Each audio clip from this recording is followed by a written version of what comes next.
우리 하나님 말씀 보십시다. 시편 14편 1절로 4절까지 한 목소리로 합독합니다. 시편 14편 1절로 4절 시작. 어리석은 자는 그의 마음에 이르기를 하나님이 없다 하는도다. 그들은 부패하고 그 행실이 가증하니 선을 행하는 자가 없도다. 여호와께서 하늘에서 인생을 굽어 살피사 지각이 있어 하나님을 찾는 자가 있는가 보려 하신즉 다 치우쳐 함께 더러운 자가 되고 선을 행하는 자가 없으니 하나도 없도다. 죄악을 행하는 자는 다 무지하냐. 그들이 떡 먹듯이 내 백성을 먹으면서 여호와를 부르지 아니하는도다. 아멘. 예, 오늘 제목을 한번 같이 따라 읽읍시다. 우리라도 하나님이 없다고 말하지 맙시다. 할렐루야. 하나님은 살아계시고 존재하십니다. 지금 세상 사람들은 예수를, 하나님을 모르는 자들은 하나님이 없다고 자기들 마음대로 이 한평생 살다 죽으면 끝이지 무슨 내세의 심판이 있느냐고 자기들 생각에 착각하고 살고 있습니다. 만약에 제가 그랬다면 저도 아마 그렇게 살았을 것인데 그렇지 않기 때문에 저도 목회를 하고 두렵고 떨리는 마음으로 이 신앙의 자리를 지키고 있습니다. 아마 여러분도 그렇기 때문에 천국과 지옥과 심판과 벌이 있기 때문에 천국 가기 위해서, 아니 지옥 가기 싫어서 여러분 이 신앙의 자리를 지키는 줄 믿습니다. 여러분 정말 우리라도 하나님이 없다고 여러분 말하지 맙시다. 믿는 자들도 하나님이 없다고 떠나가며 이 코로나 기간 동안에 많은 사람들이 하나님이 없다고 무신론자가 되고 자기들만 살고 자기들만 먹으면 된다는 생각을 가지고 그냥 이 생에 잘 살면 되지라는 그런 마음을 가지고 살고 있습니다. 그러나 오늘 말씀의 제목처럼 우리라도 하나님이 없다고 말하지 말고 하나님은 살아계신다고 증거할 수 있는 주의 복음의 사람이 되시길 주님의 이름으로 축원합니다. 오늘 시편 14편은 다윗의 시입니다. 다윗은 그 시대를 살아가던 사람들이 말은 하나님의 백성들이라고 말하지만 모두가 부패하고 타락하여 하나님을 무시하고 사는 것을 안타까워했습니다. 그래서 다윗은 그 모습을 보면서 통탄하며 오늘 이 시편 14편을 쓴 거지요. 그리고 이 시를 통하여 너희들이 바로 무신론자들이다. 세상 사람들은 하나님을 전해받지도 못했기 때문에 하나님을 모르기 때문에 하나님을 알지 모르기 때문에 그렇다 할지라도 너희 믿는 자들은 왜 하나님이 없는 것처럼 착각하며 사느냐. 지금 누가 뭐라고요? 다윗이 믿는 자들을 뭐라 하는 거예요. 지금. 왜 믿을 때 제대로 믿어야지. 왜 하나님이 없다시피 믿느냐. 그래서 너희들이 무신론자들이다. 오늘 교회 안에서 신앙을 제대로 하지 못한 사람들을 말하는 겁니다. 전 솔직히요, 어떤 성도들은 이런 얘기를 합니다. 목사님 좀 축복의 설교를 좀 많이 해주세요. 물론 축복의 설교, 긁어주는 설교, 얼마나 저도 성격이 좀 그런 분이었지만 목회자 돼서 많이 유해졌어요. 예? 근데 여러분 머리 감고 와도 내가 머리 하고 오셨냐고 하는 그런 사람이야. 그죠? 많이 바뀐 겁니다. 중요한 것은 우리 믿는 자들이 하나님이 살아계심을 확실히 증거할 수 있는 복음의 사람이 돼야 되는데 아직도 우리는요 말을 함부로 하고 행동을 함부로 하고 언행일치의 삶을 살기가 너무 어렵다고 생각하며 사는 분들이 많아요. 교회 안에서. 그분들을 뭐라고 하냐? 교인이라고 그러는 거예요. 여러분 오늘 기도처럼 교회는 혼자 세워지는 게 아니라 전 성도가 함께 세워지는 것입니다. 그래서 목사와 장로와 집사와 중직자와 권사님들이 함께 이 사명을 감당하며 교회를 세울 때 교회는 부흥하는 것입니다. 그리고 우리가 말씀을 통하여 변화되어야지 교회는 부흥합니다. 그리고 다윗은 이 시편 14편을 통하여서 너희들이 정말 정신 차려야 되는데 너희들이 하나님이 살아계시고 하나님의 존재성을 긍정으로 전해야지 너희들마저 하나님이 없는 것처럼 살면은 세상 사람들이 너희들을 뭐라고 하고 하나님이 살아계신다고 말들 하겠느냐 하고 다윗은 통탄하며 이 시편을 씁니다. 껍데기와 모양만 하나님 백성이지 그 안은 무신론자들보다 더 악하게 사는 교인들이 많다. 그래서 사도 바울도 마찬가지로 에베소 4장 11절에 이렇게 얘기합니다. 이제부터 너희는 이방인이 그 마음에 허망한 것으로 행함같이 행하지 말라. 그들이 감각 없는 자가 되어 방탕에 방임하여 모든 더러운 것으로 행하되 오직 너희는 뭐라고요? 사도 바울이 뭐라고 말합니까? 모든 감각 없는 맹하며 멍하며 사는 교인들도 있고 세상 사람들도 있지만 그러나 너희는 그러고 뭐라고 얘기합니까? 너희는 그리스도를 그같이 배우지 아니하였느니라. 저와 여러분이 믿는 예수가 고상합니까? 고상하십니까? 여러분 퀄리티 있는 고상한 예수를 우리는 배웠어요.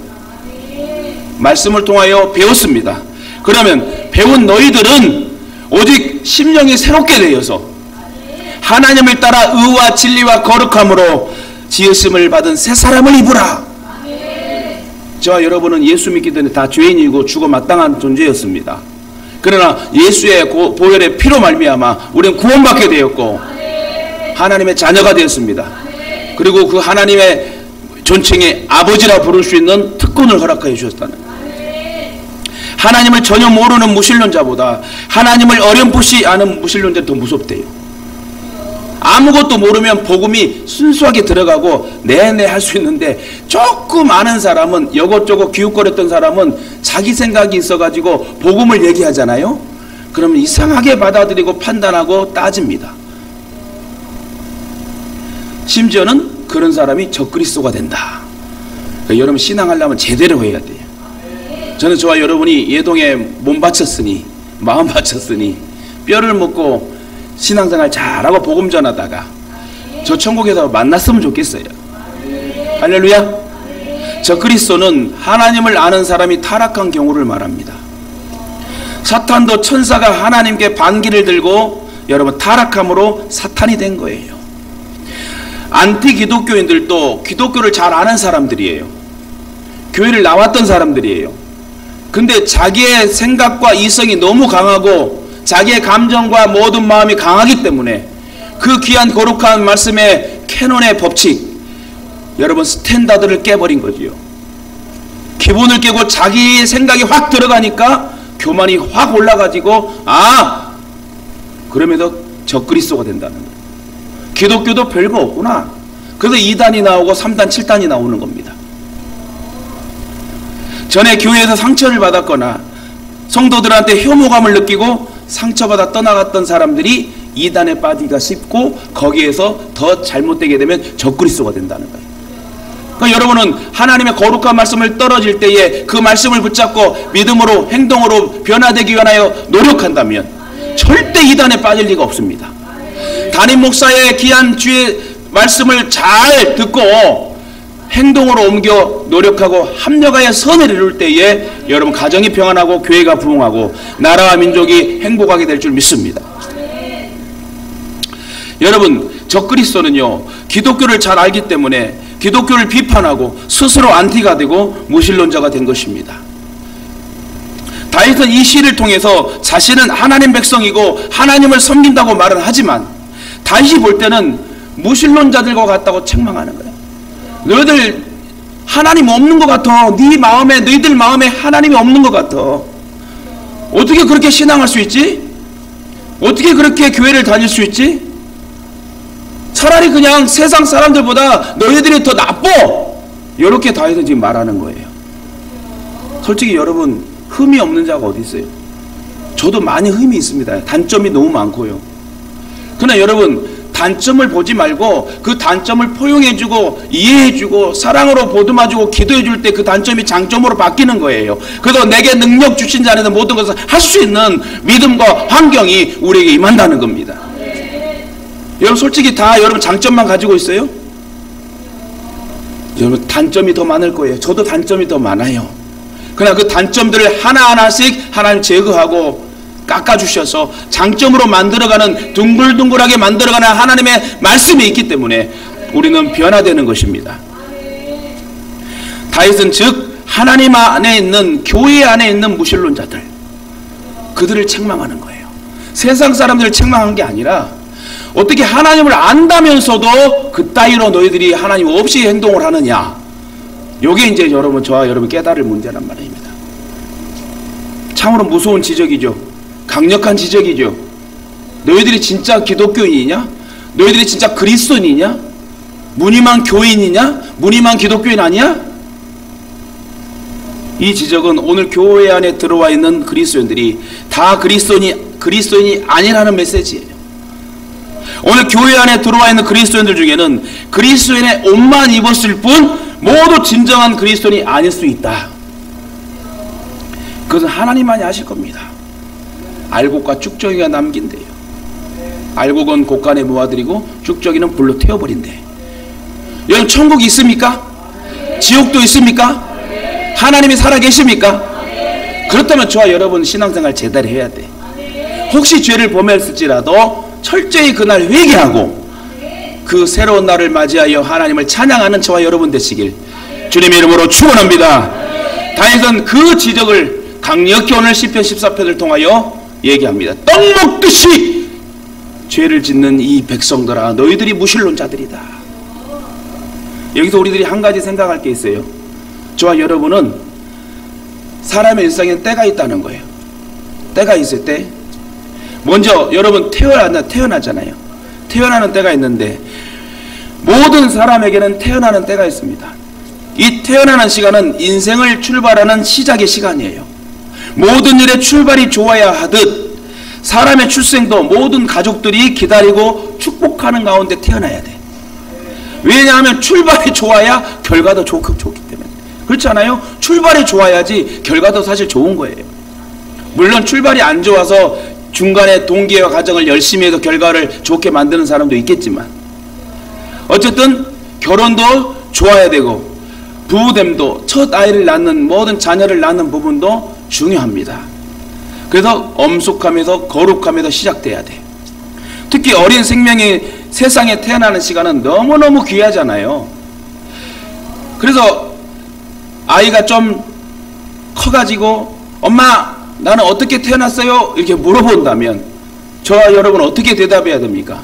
너? 에이구, 그냥 실수로 태어났어. 이러면 되겠습니까? 네? 아니야, 너 다리에다 주워 왔어. 저는 예전에요, 솔직히 저는 어렸을 때도 그런 경험이 있어요. 어렸을 때 정말 순수했나 봐요. 어머니가 한번, 지금은 기억 안 난다고 얘기하시겠지만 어렸을 때는 기억이 확실히 나요. 너 다리에다 주워 왔다잉? 그하고 제가요 진짜 두손적인 줄 알고 얼마나 한동안 울면서 우리 엄마 진짜 엄마 아니야 개모였어 이럴 때가 있었던 것 같아요. 근데 저만 그런 게 아니라 여러 사람들이 어렸을 때 너 다리에서 주워 왔어 그러면 진짜 그렇게 믿었던 것 같아요. 여러분 그렇게 대답하면 안 되죠. 엄마 너는 엄마가 기도 새벽 기도 40일 하면서 너 잘생기라고 얼굴 작게 나오라고 배는 남산같이 나와가지고 너를 이렇게 축복하며 기도했고 모든 목회자들과 사모님들과 성도들이 기도했어. 이렇게 얘기해야 되잖아요. 근데 너는 왜 태어났니? 응? 그렇게 얘기한다면 그 자녀가 얼마나 실망하겠어요. 출발이 좋아야 합니다.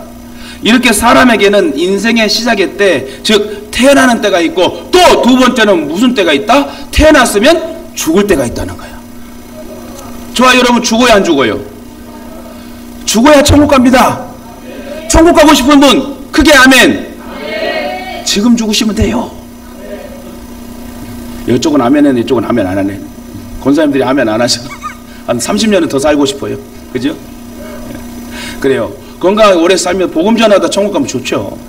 지금 죽으라는 게 아닙니다. 근데 죽어야 천국을 갑니다. 우리는 히브리 9장 27절에 보니 사람이 한 번 죽는 것은 정해졌대요. 그 뒤에 뭐가 있다? 반드시 심판이 있다. 그러니까 여러분 심판이 없다면 그냥 우리들 멋대로 살 수 있어요. 그래도 천국 간다면 그냥 놀며 자기 마음대로 생각대로 이기적으로 살며 죽으면 천국이라면 그렇게 살면 돼. 근데 그렇게 살아서는 안 된대요. 그렇게 사는 사람들을 보고 뭐라고 해요? 나더러 주여 주여 하는 자마다 다 천국에 들어갈 것이 아니요, 하나님 말씀의 뜻대로 사는 자라야 천국에 들어갈 것이니라. 하나님 말씀의 뜻대로 사는 게 변화되는 삶을 말하는 거예요. 내 변화되는 모습을 통하여 전도되는 삶을 살 때에 천국에 들어간다는 말씀입니다. 사람이 태어날 때는 모든 가족들의 기다림과 축복 속에, 행복 속에 태어나야 돼요. 또 나의 생명이 다하는 날 그 시간도 엄숙하게 맞이해야 됩니다. 저도 우리 아이 태어날 때 얼마나 기쁘고 얼마나 좋았는지, 대학원에서 공부하면서 너무 보고 싶어가지고, 이런 말 하면 좀 안 되는데 우리 교수님들에게 뻥을 좀 쳤어요. 교수님이 너무 죄송합니다 하면서 너무 보고 싶으니까 이것도 회개했어요. 보고 싶으니까 우리 저기 외할아버지가 돌아가셨어요. 그 다음 주에는 우리 외할머니가 돌아가셨어요. 사람 많이 죽였습니다. 그렇게 보고 싶은 거예요. 너무 보고 싶은 거예요. 그래서 여러분, 태어날 때 아이든 사람이든 축복 속에, 행복 속에 태어나야 되고, 축복 속에 자라야 되고, 솔직히 교회 안에서 아이들이 아동부 예배를 드리면서 함께 이렇게 큰 자녀는 절대 늙어서도 죽을 때까지 하나님을 떠나지 않는데요. 데이터를 보니까 어렸을 때에 교회 안에서 하나님 말씀을 듣고 자란 아이들, 그 아이들이 안 그런 사람들보다 100배는 잘 된다는 거예요. 그래서 여러분, 우리가 태어나는 날도 참 생명이 중요하지만 죽음도 참 중요하다는 거예요. 어떤 분은 마지막 순간을 참 멋있게 장식하고 아주 부드럽게 찬송하며 돌아가신 분도 계세요. 저도 여러분 교회장을 장례 여러분 많이 좀 인도해 봤잖아요. 근데 어떤 분은 막 인상 쓰면서 막 그냥 가신 분도 계시고, 어떤 분은 입간식하게, 그 입간 알죠? 입간식 할 때 보면은 막 찡그린 모습으로 막, 그러니까 그 장례 지도사가 막 그걸 막 핀이라고 뭘 꼽고 하더만. 근데 어떤 분은 너무 찬송하며 그 힘이 없는 상황에도 찬송하며 웃으며도 천사처럼 가신 분도 계셔. 저는 그걸 경험했기 때문에. 그렇게 노년의 인생을 여러분 우리가 멋있게 살아야 돼요. 멋있게 퀄리티 있게 신앙생활 잘하고, 자녀들 앞에서 특별히 목사님이 찬송하면서 예배하며 나아가는 그런 운명이 되는 게 참 좋지 않겠습니까? 그래서 여러분, 참 죽음의 때가 중요합니다. 그래도 어떤 분들은 죽음을 위해서라도 기도해야 된다. 저는 솔직히 부끄럽지만 가끔 이런 기도를 해요. 하나님, 저도 순교의 그런 기회를 주시라고. 근데 과연 내가 순교할 수 있을까라는 생각도 해봅니다. 어쩔 때 그런 생각을 해보냐면, 너무 더울 때와 너무 추울 때, 또 너무 아플 때, 과연 이보다 100배 1000배는 아프고 죽음이 순교인데 과연 나도 순교의 잔을 마실 수 있는가? 그러나 기도는 합니다. 하나님, 저도 기회가 되면 그런 순교의 잔을 마실 수 있도록. 그래서 죽음을 위해서 기도해야 된다는 거예요. 왜요? 죽음 뒤에 심판이 있기 때문에. 마지막으로 여러분, 때가 하나 더 있어요. 하나님 앞에 서는 때가 있습니다. 여러분, 하나님 앞에 서는 때에 하나님이 저와 여러분이 이렇게 물을 겁니다. 너는 이 땅에서 나를 왜 무엇하고 왔느냐? 여러분, 어떻게 자신 있게 대답할 수 있는 신앙입니까? 히브리 9장 28절, 사람에게 한 번 죽는 것은 정한 시간이요 그 다음은 심판이 있다고 그래요. 이 대목이 우리의 삶을 더 엄숙하게 만듭니다. 오늘 본문 1절을 보니까, 어리석은 사람은 그 마음에 이르기를 하나님이 없다 하는지라. 여러분, 하나님이 없습니까? 하나님 살아계시죠? 인정하십니까? 동의하십니까? 저와 여러분은 구원받는 자들이. 하나님이 살아계신다면 내 생각과 마음대로 살면 안 돼. 그렇죠? 하나님 말씀의 뜻대로 살다가 주님 부르시면 나아가야 되는 거예요. 하나님이 없다고 생각하는 이 생각이 참으로 무서운 생각인데, 그 결과 이 세상에 무서울 것 없는 그런 자세로 살게 된다는 거예요. 그 1절에 보니, 그들은 부패하고 그 행실이 가증하니 선을 행하는 자가 하나도 없도다. 하나님이 없다고 생각하는 사람은요, 아주 무법입니다. 무법천지입니다. 자기 생각대로 마음대로 살아요. 그게 어느 시대였냐면 노아 시대였어요. 힘센 장수가 최고였어. 그리고 4절을 보니까, 죄악을 행하는 자는 다 무지하냐. 그들이 떡 먹듯이 내 백성을 먹으면서 여호와를 부르지 아니하는도다. 세상 사람들을 말하는 게 아니에요. 교회 안에 교인들이 진짜 믿음의 그리스도인들을 건드려, 비판해, 속상하게, 신앙을 흔들어. 이게 문제라는 거예요. 여러분, 떡 먹듯이 내 백성을 삼키라는 데는 세상 사람들 아니에요. 교회 안에 있는 진짜 적그리스도를 말하는 거예요. 죄악을 행하는 자는 다 무지하다요. 무지하니까 이것저것 안 보이고 목사도 건들고 성도들도 건들고 다 건드는 거야. 그래서 저와 여러분은 진짜 그리스도인이 되어야 됩니다. 여러분, 고로 우리는 이 시간을 생각하면서 살아가야 되는데, 우리들이 죽어서 하나님 앞에 서는 시간 얼마나 되겠어요? 금방이에요. 여러분, 저 엊그제 중학교 1학년 때 신문 배달했을 때에 지금 여러분 아들이 지금 대학교 1학년 2학년 올라가. 이제 세월이 그렇게 빨리 간 거예요. 진짜 빨리 가는 거가 엊그저께 같아요. 진짜로 진짜 날아간다는 말이 맞아요. 하나님 앞에 서는 날이 저와 여러분이 얼마나 될까요? 자고 깨면 여러분 금방금방 1년 2년 지나가는지 아십니까? 저는 지금 제 나이도 제대로 몰라요. 솔직히 너무 시간이 빨리 가니까. 여러분, 내가 이 세상을 살아간 대로 심판을 받는 때가 하나님 앞에 서는 때인데, 장차 우리는 모든 것 죽는 것으로 끝나지 않고 하나님 앞에 서는 시간을 맞이하게 된대요. 우리 그리스도인들이 이 시간 때문에 세상을 함부로 살 수 없는 거예요. 사도 바울은 그 두 시간을 학수고대하며 살았습니다. 왜요? 자기가 잘못 살았던 그런 것을 회개하고 진짜 예수를 위해 살아야 되겠다면서 삼층천을 보고 온 사도 바울은 남은 여생 순교의 피를 마시면서, 순교의 잔을 마시면서 열심히 죽으면 죽으리다는 신앙을 가지고 복음을 전하다가 결국 목이 잘려 순교당하고 죽습니다. 그에게 죽음의 시간은 쉼의 시간이었고, 하나님 앞에 서는 시간은 면류관을 받고 공로를 인정받는 시간들이었겠죠. 지금도 사도 바울의 흔적들을 성지순례하면서 같이 기도하며 신앙을 결단하는 그런 유적지가 되게 됩니다. 사도 바울은 평생을 주를 위해서 수고하고 전도하고 예수 그리스도를 전하는 삶을 살았기 때문에 그는 마지막 그 시간을 마음 놓고 기다릴 수 있었어요. 차디찬 감옥에서 아무도 없는 상황에서 편지를 쓰면서, 죽는 그 시간까지 편지를 쓰며 복음 편지를 쓰면서 격려하고 안부하고 그러다가 결국 세분수교회에서 여러분 목이 달려 죽게 됩니다.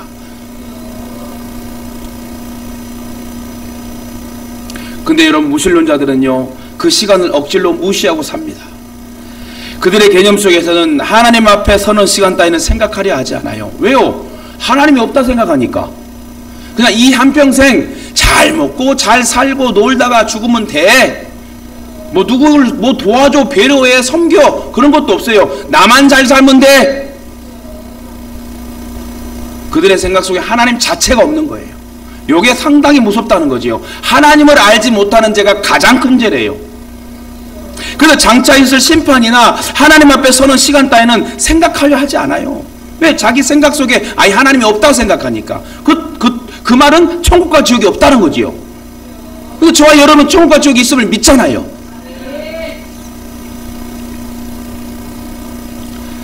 히브리인의 격언에 보면 사탄도 중병에 걸리면 천사가 된다는 말이 있어요. 근데 이런 무신론자들도요, 과연 죽음과 지옥의 문 앞에서 그래도 무신론자로 말할 수 있겠습니까? 그때는 여러분 발을 동동 구르면서 회개하고 또 회개하지 않을까요?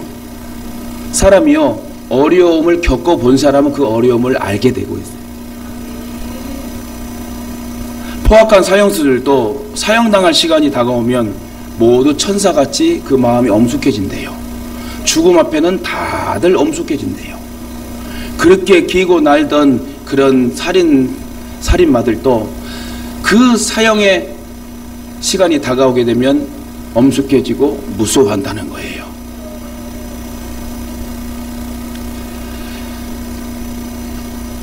성경에서 말씀하시기를 그들은 부패하고 그 행실이 가증하니 선을 행하는 자가 하나도 없도다. 여러분, 세상 사람들은 그렇다 할지라도 우리 교회 안에 있는 저와 여러분은 절대로 무신론자들이 되지 말고 하나님의 살아계심을 증거할 수 있는 복된 성도들 되길 주님의 이름으로 축원합니다.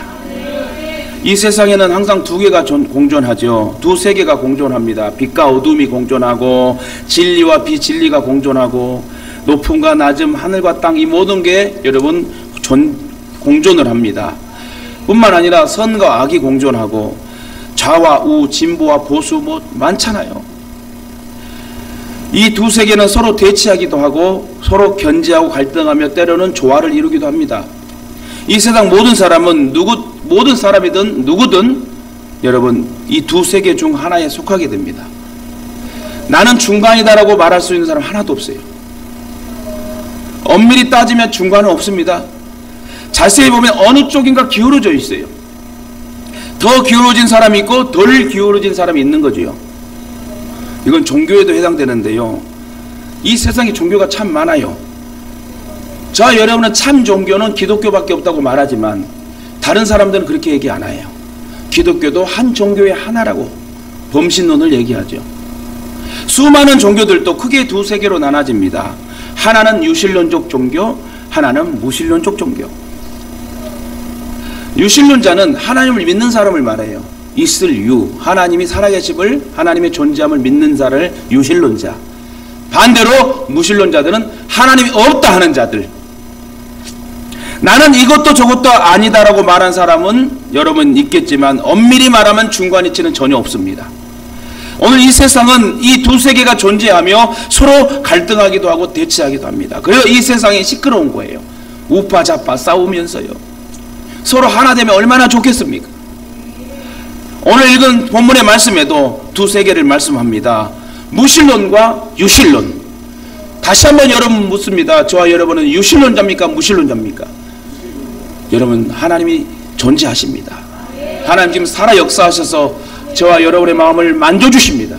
아무리 우리가 죄를 지어도 하나님께서 우리의 마음에 변화를 주시고 아멘으로 하다가며 주께 영광 돌리며 살 수 있도록 하나님 지금도 여러분에게 저에게 은혜를 주십니다. 그러면 조금 더 구체적으로 무신론적 세계관을 한번 살펴보면 다시 말해 무신론적 세계관은 하나님이 없다고 하는 사람들을 무신론자들이라고 해요. 오늘 1절에 어리석은 자는 그 마음에 이르기를 하나님이 없다 하도다.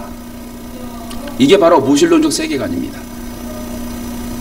외적으로 하나님을 부인하고 자기 뜻대로 사는 사람. 아까도 여러분 같이 말씀한 부분이지만 더 쉽게 얘기하면 구체적으로 얘기하면 하나님이 없다 하는 사람들은 외부적으로 난 하나님 없어. 하나님 없어. 난 나만 믿으면 돼. 이런 사람들. 근데 2절에 보니 여호와께서 하늘에서 인생을 굽어 살피어 지각이 있어 하나님을 찾는 자가 있는가 보려 하신즉 선을 행하는 자가 하나도 없도다. 여러분 진짜 그래요. 우리 대한민국에도 기독교인들이 얼마나 됩니까? 진짜 또 크리스찬들이 얼마나 되겠습니까? 진짜 신앙을 끝까지 잘 지켜서 하나님 앞에 심판받지 않고 나아갈 자들이 얼마나 되겠습니까? 노아의 홍수 때와 소돔과 고모라의 때를 지금 살고 있습니다. 그러나 여러분 이게 오히려 저희들에게 기회라고 생각합니다. 왜요? 하나님께서 그래도 이 어려운 상황에서 열심을 품는 신앙인이 있구나. 나를 사랑하는 자가 있구나. 그죠? 당시의 사람들이 하나님을 찾지 않는 무신론적 세계관을 갖고 있음을 오늘 본문을 말해줍니다. 다시 말해 이 무신론적 세계관은 하나님의 존재를 부정합니다. 제가 예전에 그랬잖아요. 고등학교 때에 친구들이 야 하나님이 없어 그랬던 애한테 제가 한 대 퍽 때려 하나님이 있어 그런 적이 있어요. 네. 근데 고등학교 때 하나님 만났어요. 제가 그 때문에 자꾸 하나님 없다 하는 친구들에게 하나님 있다고 그랬어요. 이번에도 우리 저희 가게에 우리 청년기업에 가게에 와가지고 제가 축복기도 했잖아요. 얼마나 감사한지 몰라. 네. 은혜예요. 은혜 솔직히. 제가 그들과 친구 되어서 가장 보람있는 일이 그들과 함께 같이 머리 숙여 눈 감고 축복기도 한 거. 제가 이게 제일 뿌듯한 거예요. 왜 그런 줄 아세요?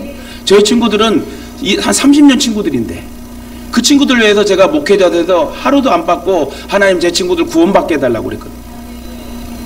저는 구원받을 줄 믿습니다. 그래서 여러분 하나님의 살아계심을 없다고 하는 친구들이나 세상 사람들에게 전해야지 우리가 진짜 위치의 사람들 아니겠습니까? 여호와를 부르지 아니하는도다. 왜요? 하나님이 없다 생각하니 여호와를 부르지 않죠. 근데 더 무서운 건 교회 안에서 진짜 하나님을 부르지 않는 성도들도 있다는 겁니다. 두 번째 유실론적 세계관 하나만 말하고 마칠게요. 유실론은 뭐 반대로 무실론과 반대 개념이죠. 이 세상에 무신론자만 있는 게 아니라 어둠이 있으면 밝음이 있고 높은 곳이 있으면 낮은 곳이 있어요. 불의가 있으면 진리가 있는 것처럼 5절을 우리가 읽지 않았지만 5절 보니까 그러나 거기서 그들은 두려워하고 두려워하였으니 하나님이 의인의 세계에 계심이라. 뭐라고요? 하나님이 의인들과 함께 하신대요. 저와 여러분들이 의인들이 돼야 돼요. 하나님은 무신론자들과 함께 하지 않고 저와 여러분같이 유신론자, 하나님의 존재를 인정하고 믿는 자들, 그러니까 여러분 아바 아버지라고 우리가 구하고 기도하잖아요. 그런 자들과 함께 한대요. 따라합시다. 하나님은 나와 함께 하십니다. 할렐루야.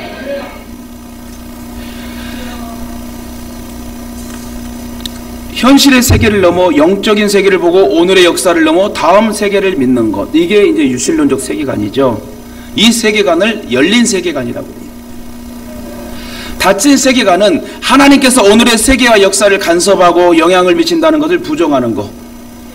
이제 무신론자들은 닫힌 세계관, 신학적 용어를 말하는 겁니다. 저와 여러분은 하나님을 믿고 있잖아요. 하나님의 살아계심을 인정하잖아요. 저와 여러분은 그래서 무슨 세계관? 열린 세계관. 이 닫힌 역사관에서는 인생의 엄숙함이나 하나님에 대한 두려움이 없고 저와 여러분은 두렵고 떨리는 마음으로 지금 하나님을 찬양하고 예배하고 있어요. 그래서 여러분, 이 무신론자들 때문에, 하나님이 없다 하는 자들 때문에 수많은 살인과 죽음이 일어났죠. 히틀러, 무솔리니, 김일성, 일본 군국주의가 바로 이런 무신론자의 인생관, 닫힌 세계관을 가진 사람들이어가지고 이들로 인해 수많은 사람들이 무차별로 죽었다는 거예요. 제가 저번 주에도 말씀드렸죠. 기름, 식용유, 카놀라유 할 것 없이 그 폐유를 난 다 버리는 줄 알았어요. 근데 전화를 통해 물어보니 4통 이상 수거해 가게 되면 경비 처리해서 뭐 한 통당 27,000원을 쳐준대. 저는 그래서 이해가 안 가서, 아니 이 폐유를 어디 갖다 쓰려고 그랬더만은 뭐에다 쓴다고요? 비누 만든다는, 향수 비누를 만든대요. 근데 여러분, 저번 주에 말씀드렸듯이 이런 무신론자 닫힌 세계관을 가진 이 히틀러 때문에 유대인 600만 명이 가스실에 학살되고 그 기름으로 여러분 비누를 만들었다는 역사는 여러분 다 아는 사실일 겁니다. 얼마나 어처구니 없는 일들이 일어났습니까? 근데 여러분 무서울 것이 없죠. 그 히틀러는요, 자다가 좀 먼 소리가 나면은 총으로 그냥 사람이든 뭐든 다 그냥 총으로 쏴 죽였대요. 자기 귀에 조금만 거슬리면 그냥 그대로 총 쏴도 죽였다는 거예요. 총을 몇 자루씩 꽂고 다녔대요. 마음에 안 들면 어쩌고 팡팡팡 다 죽이는 거야. 왜요? 하나님 없다 생각하니까 무서울 게 없는 거. 자기가 하나님이야. 얼마나 무서운 세계에 살고 있습니까? 근데 여러분, 길 가다가도 여러분 절대 어둠에 가지 마세요. 왜요? 누가 여러분 뒤에서 돌로 치고 막, 어떤 사람은 서 있는 사람은, 야 너 내기하자. 나 깡 있거든? 나 용기 있어. 너 누가 더 용기가 있는지, 깡 있는지 내기하자. 그래, 가위바위보 해. 가위바위보, 너가 먼저 해. 서 있는 사람을 가서 그냥 무방비서 주먹을 팍 치니까 그대로 떨어져 쓰러집니다. 더 웃긴 것은 그렇게 쓰러진 사람을 그러니까 치고 한 사람 친구들은 다 도망갔어. 그럼 그 옆에 있는 사람들이 많았으면 신고를 해줘야 되잖아요, 911에. 근데 CCTV를 보니까 다 그냥 지나쳐버리네요. 이렇게 무서운 세상 우리는 살고 있어요. 정말 이 닫힌 세계관 무신론자들이 무섭습니다. 왜요? 하나님이 없다 생각하니까. 그래서 여러분, 말씀을 맺을 때 저와 여러분은 어떻게 살아야 된다고요? 하나님의 존재를 인정하고 그 존재를 찬양하며 하나님이 살아 역사하시도 우리에게 역사하실 것을 믿고 믿음으로 주의 복음을 전하며 무신론자들에게 복음을 전할 수 있는 그런 복음주의자가 되어야 되지 않겠습니까? 특별히 교회 안에서도 무신론자들이 있는데 그 교회 안에 무신론자들이 되지 말고 교회 안에서도 유신론자가 되어서 닫힌 세계관이 아니라 열린 세계관의 관점을 가지고 여러분 서로 품고 사랑으로 포용하고 합력하여 선을 이룬다면 하나님 어떤 교회 어떤 성도를 쓰시겠습니까? 절대 우리 예수 동행교회는 여러분 비판받지 말고 욕먹지 맙시다. 하나님을 욕되게 하지 말고 하나님의 영광을 드러낼 수 있는 그런 믿음의 성도의 삶을 살아가시길 주님의 이름으로 축원합니다. 하나님의 궁극적 목표는 이 세상의 회복이고 구원입니다. 이 세상을 망하게 하시려고 하는 게 계획이 아니에요. 지금 이 믹서된, 죄악에 믹서된 이 판에 하나님 지금도 회복되기를 원하고 모든 하나님의 자녀들이 구원받기를 원하는 것이 하나님의 계획이라는 거예요. 하나님은 이 세상을 회복시키기 위해서 구속의 절차를 밟으셨습니다. 독생자 예수를 직접 물가피를 쏟게 하심으로 우리를 살리시고 그 쏟으신 피를 믿는 자에게 영생을 얻게 하신댔어요. 하나님은 이 구속의 사건을 통해 우리를 회복시켜 줬습니다. 저와 여러분이 이렇게 지금까지 산 것도 십자가 보혈로 살 수 있다는 것을 여러분 감사하며 생각하면서 저와 여러분의 몸에 주님의 피가 흐른다는 걸 잊지 마세요.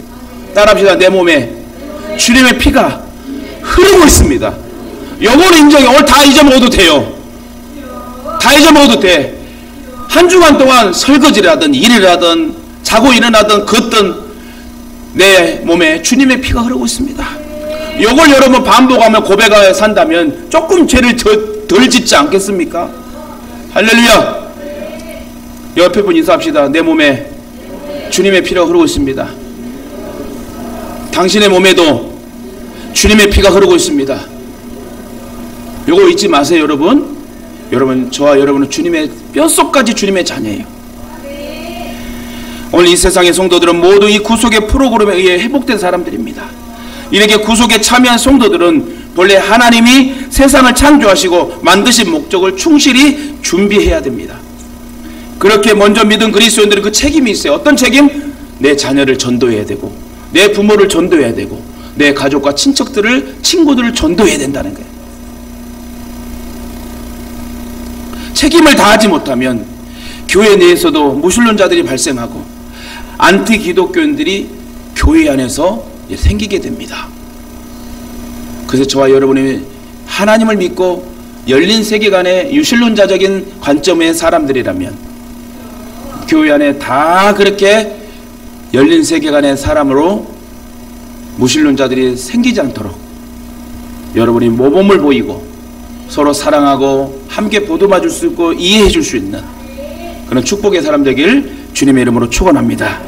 오늘 우리는 다윗이 이 시를 쓰게 된 심정으로 그러므로 세상을 바라보고 내 주위를 바라보고 진짜 다윗과 같은 심정을 가지고 나도 무신론자가 될 수 있는데 그렇게 안 되길 원하고 기도하며 되려고 하는 사람들에게 온전히 주의 말씀으로 복음을 전하며 함께 같이 유신론자가 될 수 있는 하나님이 없다고 말하지 않고 하나님은 살아 역사하시고 지금도 우리를 함께 하십니다. 이렇게 담대히 말할 수 있는 저와 여러분 되시길 다시금 주님의 이름으로 축원합니다.